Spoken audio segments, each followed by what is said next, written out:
안녕하세요. 주 목사입니다.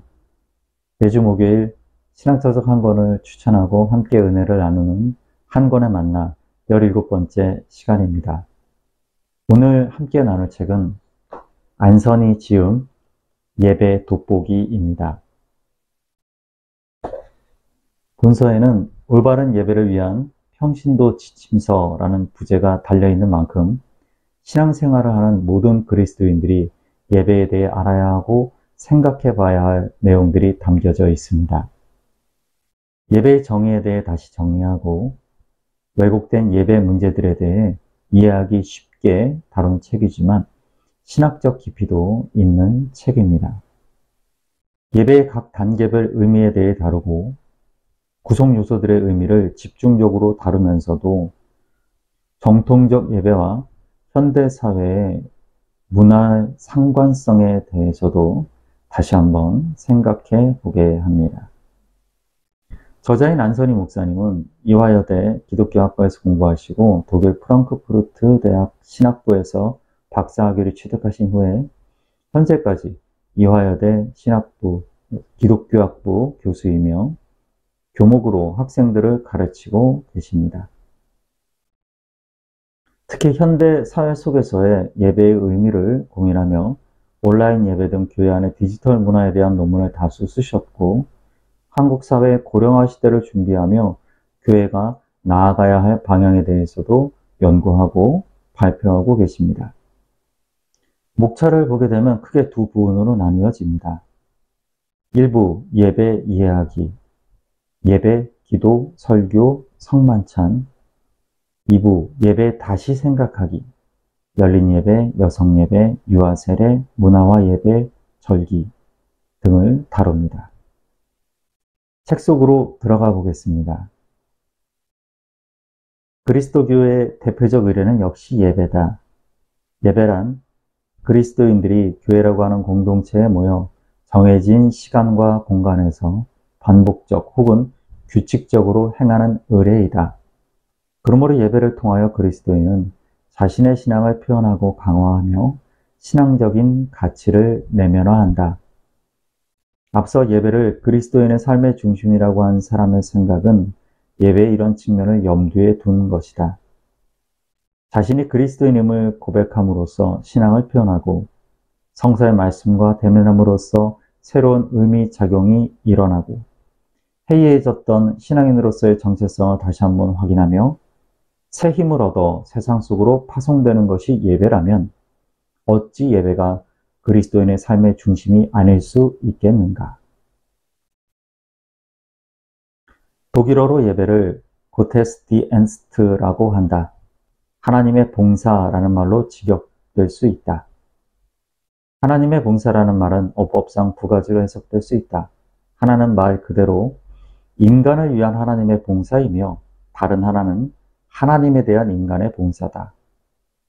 예배학에서는 이 단어의 두 가지 의미에 근거하여 예배가 이중적인 구조를 지니고 있다고 한다. 즉 예배는 하나님이 인간을 위하여 베푸신 봉사인 동시에 하나님을 위한 인간의 봉사라는 것이다. 그런데 왜 예배가 봉사일까? 그것은 봉사란 다름 아닌 누군가를 위해 무엇인가를 애써서 남겨두는 것이기 때문이다. 하나님은 우리를 위하여, 우리는 하나님을 위하여 시간, 귀 기울임, 격려와 관심을 남겨두는 것, 이것이 바로 예배다. 이렇게 예배에서는 봉사가 하나님과 인간 상호 간에 이루어진다. 그런데 하나님의 봉사와 인간의 봉사 가운데 전자가 우선한다는 사실이 중요하다. 그리스도교의 신앙은 그리스도가 우리를 위하여 말씀과 행위로 자신의 삶을 희생했다는 것에서 하나님의 본성이 드러났다는 사실에 기초하고 있다. 이 신앙이 인간을 예배로 이끈다. 그리고 이 신앙의 근간은 하나님의 봉사인 것이다. 우리의 신앙은 그것에 대한 응답일 뿐이다. 인간을 예배에 부르는 존재는 하나님이다. 따라서 예배의 주도권은 하나님에게 놓여 있다. 인간은 부르심에 응답하여 예배로 나아갈 뿐이다. 이때 하나님을 위한 봉사가 이루어짐은 물론이다. 그런데 인간을 위한 하나님의 봉사와 하나님을 위한 인간의 봉사는 특별한 시간과 공간에서 이루어지는 것만은 아니다. 그것은 그리스도인의 삶 전반에 걸쳐서 이루어진다. 저자는 예배란 무엇인가에 대해서 예배학자로서 깊이 있는 성찰을 통해 정의하고 정리합니다. 예배란 인간이 은혜 받기 위해 오는 혹은 종교적 의무로 참여하는 것이 아니라 철저한 하나님의 부르심에 대한 응답임을 강조하고 있습니다. 기도 부분은 세 단계로 이루어져 있는데 각 단계는 신학적 내용을 담고 있다. 즉 그것은 하나님을 부름으로써 시작되며 하나님의 구원 사역이 말씀과 행위에서 계시되었음을 기억하고 영역 간의 문제에 대해 간구하는 중간 부분을 거쳐서 삼위일체 하나님을 높이고 찬양하는 것으로 종결된다. 기도가 끝나면 회중들은 아멘 하고 화답한다. 아멘은 그렇게 되기를 바란다는 뜻을 지니고 있기에 기도의 내용에 대한 회중의 확인과 수용을 의미한다. 회중은 아멘으로 대표자가 드린 기도에 동참하고 동의하며 그것을 자신의 기도로 만든다. 이런 의미에서 아멘은 기도 내용에 대한 회중들의 공동 서명이라고 할 수 있다. 따라서 집회의 분위기와 흥을 돋우기 위해 아멘을 강요하는 것은 전혀 관계없는 맥락에서 회중에게 서명을 강요하는 태도와 다를 바 없다. 기도에 대한 고찰 중 일부이지만 모두가 안다고 생각하는 부분에 대해서 그 의미와 중요성을 다시 살피게 되면 새롭게 깨닫게 하시는 바가 많은 것을 알게 됩니다. 저자는 설교에 대해서도 많은 내용을 다루지만 간단하게 한 부분만 소개하겠습니다. 설교자는 커뮤니케이션으로서의 설교를 실행할 때 다음과 같은 점들에 주의해야 한다. 첫째, 설교자는 가능한 한 자유로운 대화체의 어투를 사용할 필요가 있다. 그리고 설교자는 대화의 파트너로서 청중을 고려할 필요가 있다. 이렇게 되면 청중의 반응은 설교자의 행위에 큰 영향을 미치게 된다. 결국 설교자와 청중 사이에는 원활한 상호작용이 생겨나는 것이다. 둘째, 설교자는 말을 들음으로써 이루어지는 커뮤니케이션과 쓰인 글을 읽음으로써 이루어지는 커뮤니케이션을 구별할 필요가 있다.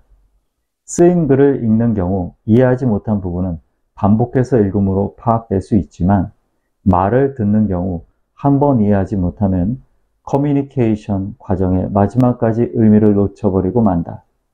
그렇기 때문에 설교자는 청중을 배려하는 마음으로 여러 가지 방법을 동원하여 쉽고 단순하고 반복적으로 설명하도록 노력해야 한다. 저 역시 설교하는 사람으로서 항상 고민하는 문제이기도 합니다. 더 쉽고 더 원활한 커뮤니케이션을 통해 말씀을 전달하려는 노력은 항상 부족함을 느낍니다. 설교를 구약 예언자들의 선포로 여기고 권위적으로 명령하듯이 외친 뒤에 듣건 안 듣건 선포하면 된다 라고 할 수도 있습니다. 그러나 저도 저자와 마찬가지로 이미지 언어, 질문형 대화로 하나님 나라를 전하셨던 예수님의 설교가 우리의 진정한 모델이 되어야 된다고 생각하고 있습니다. 떡과 포도주를 먹고 마신 회중이 새로운 몸이 되어 그리스도와 한 몸을 이루고 나아가 회중들 상호 간에 한 몸을 이루기를 원하는 기도 또한 성령 임재의 기도가 포함하고 있는 내용 중 가운데 하나다. 성령으로 한 몸을 이루게 하소서. 성만찬을 통해 그리스도와 하나가 되고 회중과 하나가 된다는 것은 성만찬을 성도의 교제, 곧 코이노니아로 이해하게 하는 근거가 된다. 이런 의미에서 성만찬은 감사의 잔치인 동시에 성도의 교제다. 성령 임재의 기원으로 일상적인 식탁의 빵과 포도주는 그리스도의 몸과 피로 성별된다. 그러나 성별되는 것은 빵과 포도주뿐만 아니다. 성만찬에 참여한 회중도 그렇게 된다. 성령의 역사는 물질에만 한정되지 않기 때문이다. 그런데 성만찬을 통해 이렇게 성별된 인간은 세상을 변화시키는 성령의 도구가 된다. 저자는 성만찬에 대해서도 많은 이야기를 들려줍니다. 개신교 예배에서의 성만찬이 지나치게 수동적이라는 부분은 분명히 수정돼야 한다고 저 역시 생각하고 있습니다. 일부의 내용만 주로 다뤘는데 저자는 2부에서 현대 예배에 왜곡되거나 부족한 부분들에 대해서도 많이 이야기합니다. 그중 왜 우리 예배의 감동이 사라지고 있는가에 대한 한 부분만 나누도록 하겠습니다. 예배에서 감동을 느낄 수 없는 세 번째 이유로 거론되는 것은 설교 내용의 부실함이다. 설교의 내용은 예배의 콘텐츠를 구성하는 주요한 요소다. 따라서 위에서 언급한 바와 같이 설교의 내용이 단지 과거에 형성된 교리의 반복이 아니라 현재를 살아가는 그리스도인에게 복음의 의미를 재해석하려는 진지한 노력을 통해 형성되어야 한다. 그러나 교회 현실을 보면 이런 노력은 거의 발견되지 않는다. 그렇다고 모든 책임이 설교자에게만 있는 것은 아니다. 본디 설교는 커뮤니케이션의 과정이다. 커뮤니케이션은 쌍방 간의 의사소통을 전제로 한다. 성공적인 커뮤니케이션을 위해서는 전달자와 수용자 양측이 애를 써야 한다. 아무리 탁월한 내용이라도 수용자가 받아들일 의사가 없는 상태에서 커뮤니케이션은 실패로 귀착되기 때문이다. 저자는 예배에 참여하는 모든 이들이 수동적이고 종교 소비자의 구매자의 자세가 아니라 적극적이고 능동적인 예배 주체들이 되는 것이 감동적인 예배의 본질을 회복하는 길이다라고 말하고 있는 것입니다. 마지막으로 예배는 결코 주일 오전에 한 시간만으로 끝나는 것이 아니라 성도의 삶 그 자체가 되어야 한다라는 저자의 권면으로 17번째 한 걸음 만나 시간을 마치겠습니다. 파송 예전을 끝으로 공예배는 마무리된다. 그러나 이 마지막은 사실 열린 마지막이다. 그래서 우리의 예배는 완전히 끝나는 것이 아니다. 우리의 일상에서 예배는 계속된다. 사람을 만나면서, 일하면서, 먹고 마시면서 우리의 예배는 계속되기 때문이다. 게다가 우리는 늦어도 한 주간 후에 우리의 달라지고 새로워진 경험들을 가지고 다시금 하나님을 부르고 그분의 말씀을 듣고 그분의 현존을 경험하며 더 단단해져서 세상으로 파송될 것이기 때문이다. 독자들은 기억하고 있는가? 주일 공예배는 예배 중에 예배이며 하나님의 뜻을 행하는 우리의 일상적인 삶 또한 예배라는 사실을. 이런 의미에서 공예배의 마지막은 열린 끝이다. 평안한 저녁 되시고요. 교회에서 뵙겠습니다. 감사합니다.